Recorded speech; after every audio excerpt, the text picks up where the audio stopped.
बहुत कीमती थे वो पल और कुछ खास था वो सफ़र। कुछ भी कहो चाहे, एक वही स्कूल ही था मेरा दूसरा घर।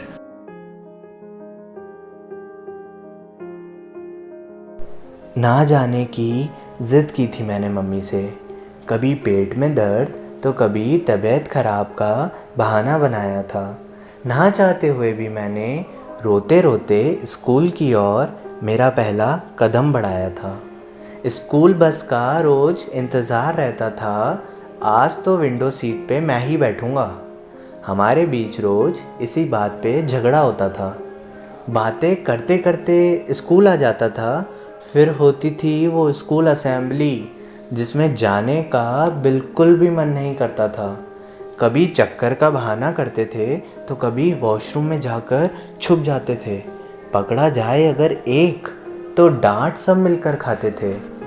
किसी बात से हम कभी नहीं डरते थे। क्लास के बाहर तो हम हमेशा खड़े रहते थे। बस पनिशमेंट की बात घर तक ना पहुंच जाए, इसी बात से घबराते थे। फर्स्ट बेंचर वाले हमेशा पढ़ाई किया करते थे। यहाँ टीचर ने कुछ पूछा नहीं कि उनके पहले ही जवाब तैयार रहते थे। पढ़ाई का जोश था बहुत, हमेशा क्लास में टॉप आते थे। हम बैक बेंचर्स ने पूरे साल तो कुछ पढ़ा कहाँ था। जब जब टीचर पढ़ा रहे थे क्लास में, तब तब हमने लास्ट बेंच पे बैठकर घूमने जाने का प्लान बनाया था। आज हाथ में डिग्री नहीं है हमारे पास, जॉब के पीछे भागे फिरते हैं। स्कूल में कुछ पढ़ा नहीं, लेकिन यादें बेशुमार रखते हैं।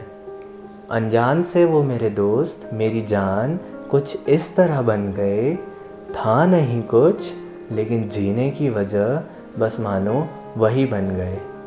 लंच में कैंटीन वाली आंटी के पास सिर्फ एक ही दोस्त जाता था। उधार में मेरे नाम से सबके लिए समोसे ले आता था। मेरे टिफ़िन में क्या होता था वो तो पहले ही दोस्तों को पता लग जाता था। मुझे गुमराह किया पहले, और फिर देखा तो मेरा टिफ़िन पूरा खलास हो जाता था। डर लगता था मुझे, और ये मुझे पहली बार भंग पर ले गए।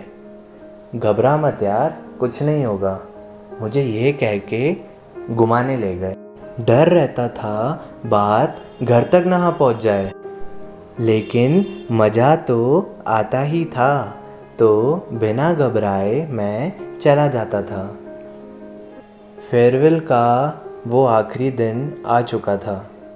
आखिरी साल भी बीत चुका था।